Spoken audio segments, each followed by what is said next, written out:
Ideas en Movimiento, el espacio para la opinión, las propuestas, la crítica y la información, bajo la dirección del comunicador social Jorge Luis Cabrera.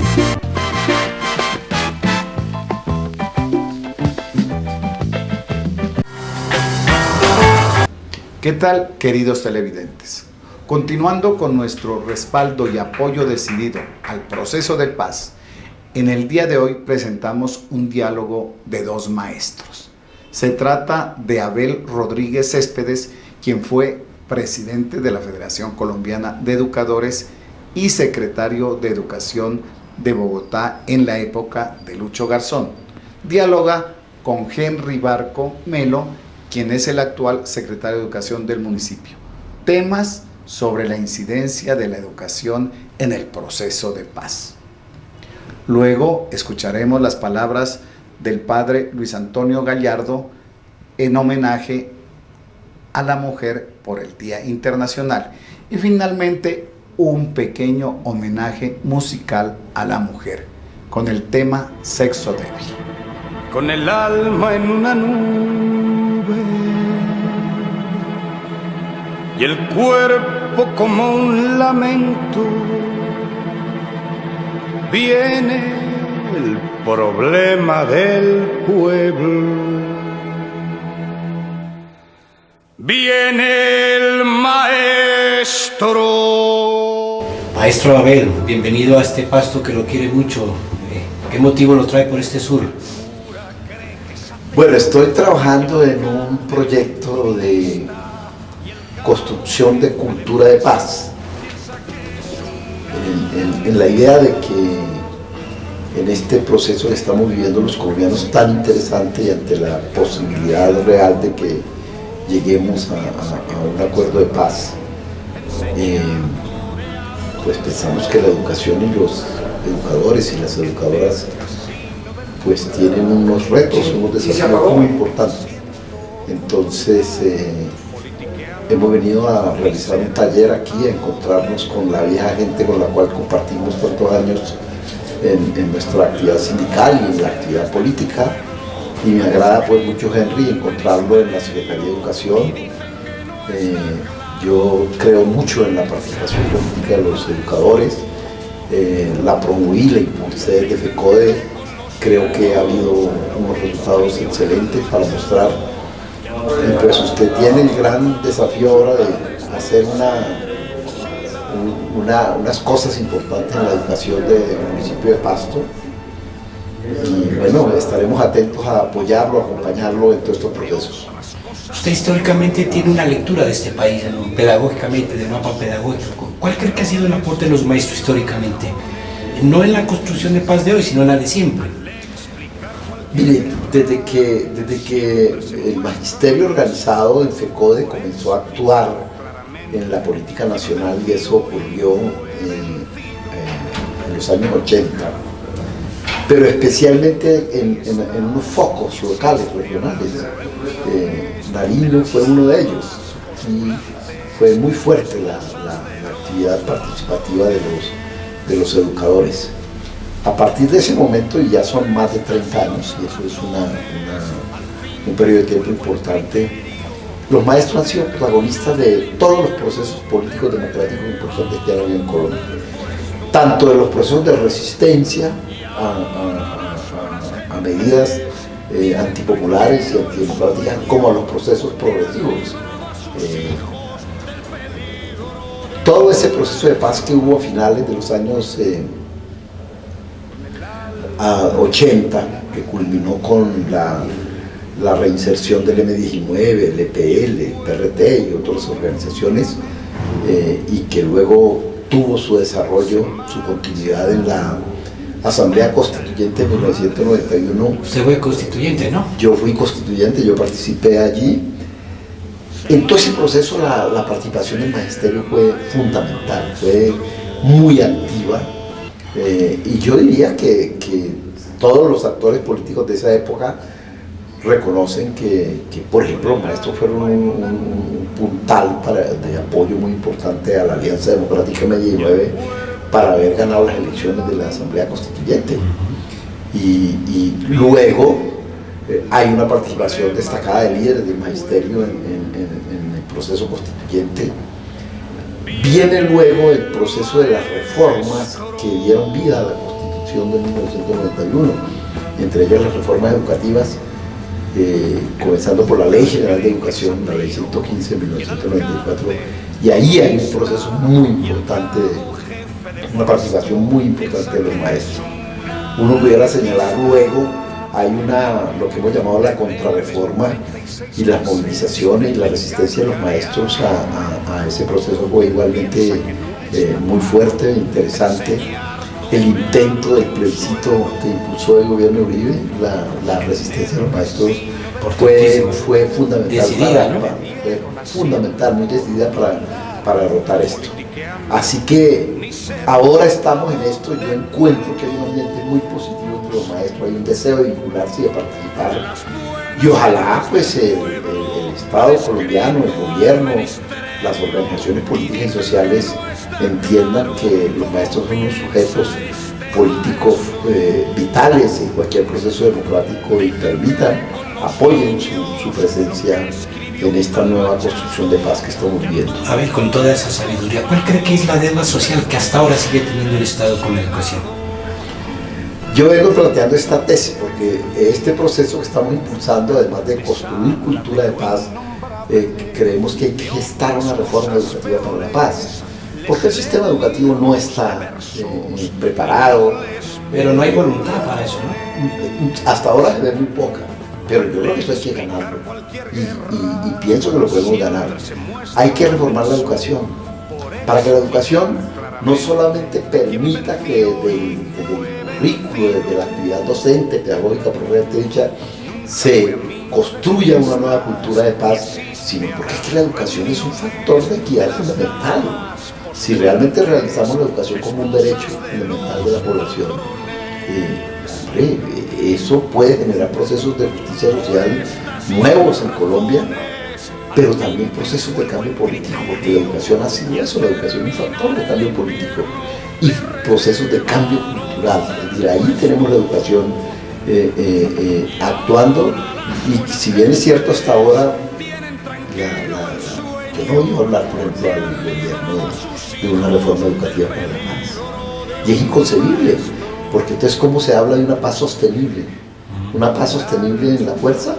Pues si la paz se sostiene, sobre la fuerza van a aparecer otras fuerzas también, contendientes, y volvemos a lo mismo. No, la paz, para que sea sostenible, para que sea duradera, tiene que ser una paz sostenida en la idea, en las creencias, en las convicciones de la gente. De otra manera, vamos a seguir que logramos una paz con un grupo guerrillero, pero luego aparecen otros. Pero además siguen otros factores de violencia muy dramáticos que tiene Colombia, como el del narcotráfico, como el de... Aquí en Nariño se siente enormemente la incidencia del narcotráfico. No, totalmente, y en muchas regiones del país. Exacto, y eso es lo que ha dañado la manera de pensar de los jóvenes colombianos. Ha creado unos factores, unos elementos culturales completamente adversos a las posibilidades de una convivencia democrática. Usted dijo esta mañana que los educadores debemos estar en primera fila en tejer la paz. Sí, yo creo que yo sostengo que la paz es un compromiso ético de los maestros. Es decir, trabajar por construir una cultura de paz, por una educación para la paz, deriva de que el maestro, la sociedad le confía a los niños, las niñas y los jóvenes para que los eduquen, como dice la gente del común, en las buenas maneras, no en las malas maneras. Y las buenas maneras deben excluir el uso de la violencia. Las buenas maneras deben excluir el uso de las armas. Entonces, los maestros nunca van a enseñar o han estado enseñando una cultura violenta. Obvio, yo diría que tampoco han hecho lo segundo, enseñar una cultura de paz, porque no han tenido la oportunidad, porque no se les han ofrecido los apoyos. Pero si aparecen estos apoyos y al maestro le brinda esa oportunidad, yo creo que el maestro fácilmente comprende, es que tiene el conocimiento, tiene los saberes, tiene la experiencia, y cuando uno les abre y les pone ejemplo, los maestros abren los ojos, los maestros abren el corazón, es decir, comprenden que les queda fácil hacerlo. Y están en todos los lugares, ¿no? Geográficamente, en los territorios. Ningún grupo social está regado esparcido por toda la geografía. Podríamos hablar de un sistema para la paz, ¿no? Con los maestros, ¿no? Totalmente. Es más, los maestros pueden organizar a las comunidades por la paz. Porque los maestros están ahí al lado de las comunidades. Las comunidades les creen a los maestros. Los maestros tienen, digamos, una autoridad moral para hacerle planteamientos, porque la gente nunca los ha visto haciéndole daño a los niños, nunca lo ha visto pregonando ideales de guerra, de violencia. Siempre lo ha visto ahí, trabajando. Repito, puede que los resultados de la tarea educativa de los maestros no sea la esperada, pero eso tiene otras implicaciones. Pero esta es una oportunidad además para que una reforma educativa sea pensada en función de mejorar la formación de los maestros. Trabajar. Usted es un hombre de sueños que les han hecho realidad. ¿Cuáles son sus sueños hoy frente a la educación, a la nueva educación, una educación transformadora? Mire, yo diría que una nueva educación es aquella en la que se realizan los fines que están puestos en la Constitución y en la ley en materia educativa. Es decir, una educación que forma no solamente para el acceso al conocimiento, a la ciencia, a la técnica, sino fundamentalmente una educación que forma para la convivencia. Yo estoy insistiendo en que hay que pensar más en los niños que en los conocimientos. Y pensar en los niños significa que el maestro, que todos los educadores, los rectores, los coordinadores, los funcionarios de la educación deben pensar seriamente que cualquier necesidad o interés o demanda de un niño merece la atención del maestro oportuna, merece la atención de la institución escolar. Es decir, mi ideal es que la educación colombiana realmente responda a las demandas y a las necesidades de los chicos. Creo que eso es lo que tenemos que hacer. Y si responde a esas necesidades, pues contribuirá al desarrollo económico del país, contribuirá al fortalecimiento democrático y obviamente a generar nuevas culturas democráticas, culturas participativas, que es lo que estamos refiriendo en Colombia. Si usted fuera presidente, ¿cuál sería el primer acto transformador en la educación? Bueno, yo eso así no me la he pensado porque nunca he pensado en ser presidente de la República. Pero muchos maestros se lo soñaron. Hombre, había mucha gente, hubo épocas de efervescencia. Muy querida por Baxter, ¿no? Y la gente era muy querida, muy grata, digamos, y muy reconocida. Pero no me va a dar la pregunta. ¿Cuál sería el primer acto transformador? No sé, no tengo una respuesta ahorita, Henry, para esa inquietud tuya. Yo pensaría que hay muchas cosas que hacer en educación. Y la primera sería que los niños pobres tengan las mismas oportunidades educativas que tienen los niños ricos. Claro. Mire, yo a veces digo, hombre, no tenemos que echarle, desgastarnos mucho el cerebro, la cabeza en esto. Cojamos la educación privada como modelo. Si allá en un colegio privado se dedican 10, 12, 15 millones de pesos anuales a un niño, eso mismo hay que hacer en el sector público, con más brechas, ¿no? Para cerrar las brechas, pero no puede ser que allá gastan 10, 12, 15 millones y aquí en el Estado colombiano estamos gastando 2 millones de pesos. La diferencia ahí es abismal. Entonces, ¿para qué? Para que ese niño tenga derecho a un preescolar también de 3 grados como lo tienen allá. Para que ese niño tenga derecho a estudiar 8 horas diarias y no 5 o 6 horas como sucede en la actualidad. Para que sus educadores sean bien pagos y reconocidos, ¿no? Para que los niños tengan útiles escolares, tengan bibliotecas, tengan campos de participación. En fin, es aplicar un modelo que ya existe, que funciona, que es bueno, es traerlo aquí con la seguridad de que los maestros del sector público, en unas condiciones materiales y pedagógicas favorables, pueden hacer mejor las cosas si se quiere. Bueno, volvamos a los conflictos que hay en nuestros territorios. Esta mañana también dijo una frase bien interesante, ¿no? De mucho sentido, de mucha reflexión, que la sangre solamente corra por las venas. ¿Por qué la dijo? Porque es que en Colombia corre más sangre por el piso, corre más sangre por los ríos, por las cañadas, por los valles. Es mucha la que ha corrido. Y las venas y las arterias de muchos niños y de muchos jóvenes y de muchos viejos colombianos se han venido deteriorando. Así que eso lo que significa es que cese la violencia, que cese el uso de las armas para dirimir las controversias, las discrepancias, los conflictos que nos puedan presentar, pero obviamente a partir también no solamente de firmar unos acuerdos de paz con los grupos guerrilleros, los grupos contendientes, sino a partir también de realizar unas reformas sociales, económicas, políticas, que pongan este país en unas condiciones, o por lo menos lo saquen de ser más desigual de todos los desiguales, de tener a la mayoría de la población en unas condiciones de injusticia e inequidad que realmente son dolorosas. ¿Por qué cree que es importante hacerle un reconocimiento al educador, al maestro colombiano? Porque es que definitivamente la transformación del país pasa por la educación. Yo no conozco, no creo que pueda existir una sociedad que evolucione hacia estadios superiores de desarrollo, de convivencia armónica, si no ha habido una transformación de la educación. Y la transformación de la educación pasa por la cabeza, por el corazón y por las manos de los educadores. Si no los preparamos, si no los capacitamos, si no los reconocemos, si el Estado no los apoya, hombre, vamos a seguir teniendo las mismas dificultades que siempre hemos tenido. Hay una nueva generación de maestros, ¿no? Bien importante, que se abre paso para una nueva movilización de pensamiento. Desde su sabiduría, desde su legado, ¿qué mensaje quisiera darles? Pero a mí me preocupa mucho lo que está pasando, porque ya hay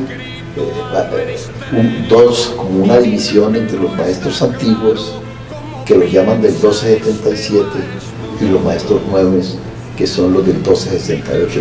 Yo lo primero que hay que acabar con esas denominaciones, porque las denominaciones son terribles. No, lo que hay es dos generaciones, como usted lo dice, maestros. Una generación que está comenzando a crecer y que debe entonces ese cambio generacional ser preparado, organizado. Eso no puede ser espontáneo, eso no se puede dejar a que ocurra. Y desgraciadamente no está haciendo nada. Por ejemplo, las facultades de educación no están haciendo, yo diría, el empalme entre los viejos educadores y los nuevos educadores. Las secretarías de educación tampoco logran hacer ese empalme. Y de qué bueno sería poner en marcha un programa que nosotros pusimos en Bogotá a andar sin tener esta idea en la cabeza en ese momento, que lo llamamos maestros que aprenden de maestros. Que esta nueva generación de maestros aprendieran los conocimientos, las lecciones que han recibido, que tienen los antiguos maestros, los más viejos. Que digamos, fueran asumiendo la dirección de las instituciones educativas en un tránsito organizado, en un tránsito preparado, y no que aquí hay un rector de 65 años, lo retiran, que por mandato de la ley ya cumplió, llegó a la edad de retiro forzoso, y llega un rector de 30 años. ¿Cómo es eso para la institución? Si no está preparada la institución, si el mismo rector que llega no está preparado, no conoce la historia de esa institución, que debe ser una historia muy rica, que debe tener muchas cosas. Y si el directivo, el viejo rector se va, todo ese legado se pierde, toda esa experiencia acumulada se pierde. Lo que me parece fatal lo que está ocurriendo, que lo que se ha armado es una confrontación precisamente por la imposición de unos regímenes laborales diferentes. Yo diría que debería ser al contrario. Los que tuvieran las mejores condiciones de trabajo debieran ser los nuevos maestros. Pero aquí está en una lucha porque siquiera los equipararan con los antiguos, pero les están quitando una serie de derechos, y eso crea un resentimiento. Los jóvenes maestros sienten que hay unas conquistas sociales importantes que se están acabando, dizque porque los maestros ya se retiraron, los que las delegaban, y que los nuevos no tienen derecho a eso. Y lo peor es que uno puede decir, si eso de una doble pensión es una cosa como inexplicable en la sociedad, no se entiende por qué hay unas personas que tienen doble pensión, pues reemplácense estas conquistas por otras conquistas. Por ejemplo, paguémosle esa pensión que se le va a quitar, que ya no se le va a pagar la pensión de gracia, paguémosla con el salario actualizado, trasladémoslo, y progresivamente el maestro va mejorando el salario de hoy, porque sabe que no va a recibir en el futuro una remuneración como la que tienen hoy día. No, es un problema de pensar en que la situación de los maestros no es tan bollante como para ya comenzar a quebrar conquistas, derechos que se han adquirido en el pasado. Finalmente, ¿cuál es su mensaje a esta tierra que lo quiere y lo admira mucho a estas comunidades educativas de Nariño? Mire, yo en estos días, y siempre lo he tenido presente, pero en estos días lo he confirmado, que aquí hay unos docentes, unos educadores que siempre han sido muy atentos, muy listos, muy amigos del cambio, de la renovación. Yo creo que aquí se proponen cambios educativos en las prácticas pedagógicas, en los planes de estudio, en los programas escolares, y si hay un maestro que puede responder rápidamente, el magisterio en la línea, porque está como atento. Es un magisterio revolucionario, llamémoslo así, y eso es fundamental.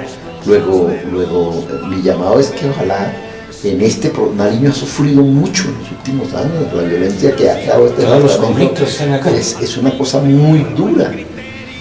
Los maestros saben eso, han vivido esa guerra, esa violencia la están sufriendo, saben cómo la padecen los niños y las niñas, saben cómo la padecen los padres de familia. Luego mi llamado a los maestros a que levantemos lo que nosotros sabemos, hagamos uso de la educación, de la pedagogía, del trabajo cotidiano en las aulas, en los colegios, para generar unas nuevas maneras de pensar, de ver y de apreciar la realidad por parte de la juventud del departamento y obviamente del país. Un placer, Abel. Ojalá vuelva. Bueno, muchas gracias. Por aquí estaremos apoyándolos. Padre del pueblo, se marcha el maestro.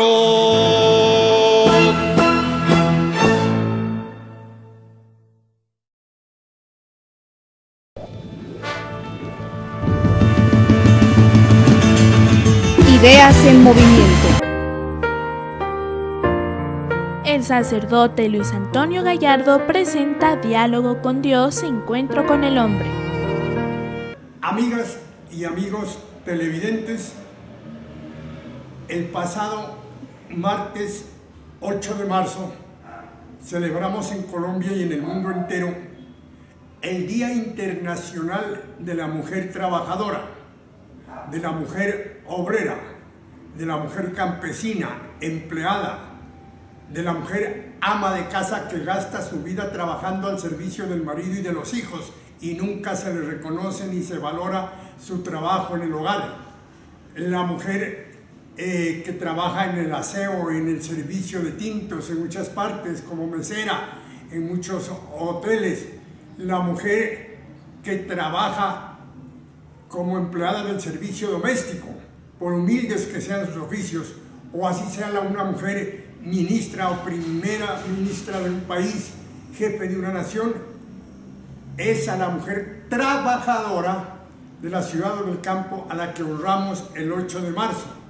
¿Y eso por qué? Porque el 8 de marzo es equivalente en méritos al 1 de mayo, Día del Trabajo, Día de los Trabajadores y Trabajadoras del mundo entero, que nos recuerda a los líderes sindicales de Chicago que dieron la vida por defender el salario mínimo, las 8 horas de trabajo y la cesantía y la pensión de jubilación. Pero ahora tenemos que celebrar el Día de la Mujer Trabajadora. Entonces, este 8 de marzo no es un día de la mujer como esposa, como amante, como amiga, no es un día de amores románticos ni de amoríos superficiales. No, es un homenaje a una mujer heroica en el trabajo, heroica en la defensa de los derechos y la dignidad de la mujer trabajadora, cosa que nosotros aquí en este programa nosotros respaldamos y apoyamos total y en forma absoluta la dignidad de nuestras mujeres y rechazamos toda explotación laboral, sexual, toda explotación de toda índole, matrimonial o conyugal. No, la mujer no puede ser esclava de nadie. En el hogar debe ser objeto de respeto y afecto de parte del esposo y de los hijos. En la oficina, en el taller, en el campo, debe ser en donde trabaja, quiera que esté trabajando, merece profundo respeto. Condenamos todos los crímenes y atentados que de diversa índole y por diversos motivos se han cometido en estos años a lo largo y ancho de nuestro país contra nuestras mujeres. A ellas todo el afecto y el respeto.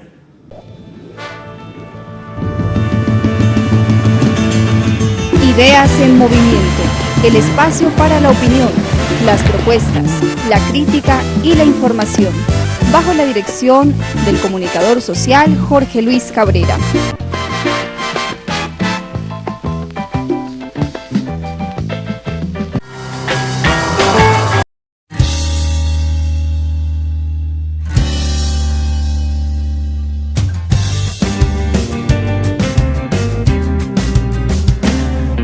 ¿Quién las ha llamado el sexo débil?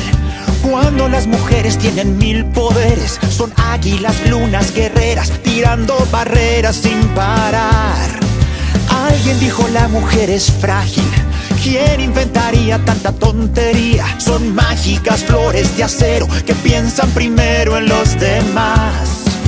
No tienen miedo a caer, pues saben sacudirse el polvo sin perder la fe.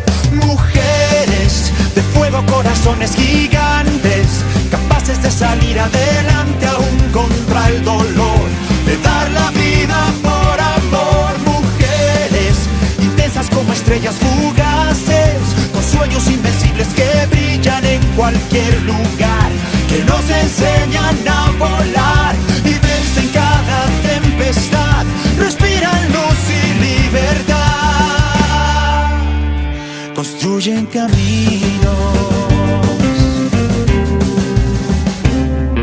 Tienen 1000 palabras de consuelo, son nuestros pilares sosteniendo el cielo. Son madres, amigas, hermanas, contagian sus ganas de luchar.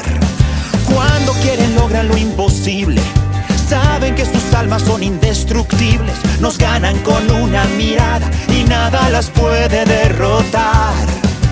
No tienen miedo a caer,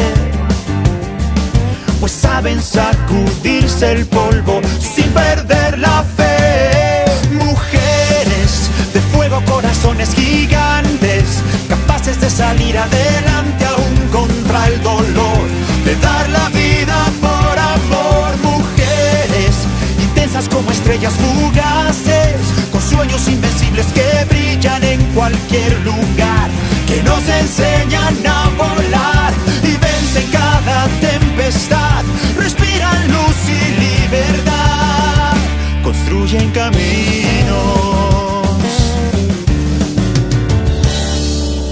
No tienen miedo a caer, pues saben sacudirse el polvo sin perder la fe.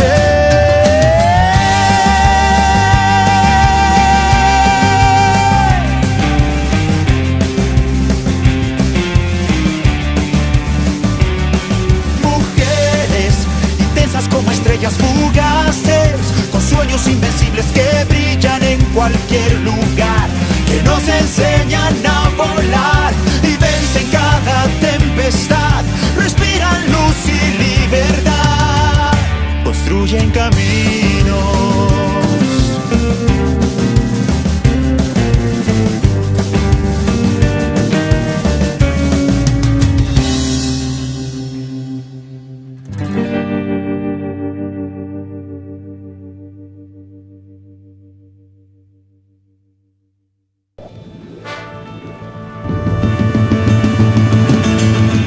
Ideas en movimiento, el espacio para la opinión, las propuestas, la crítica y la información, bajo la dirección del comunicador social Jorge Luis Cabrera.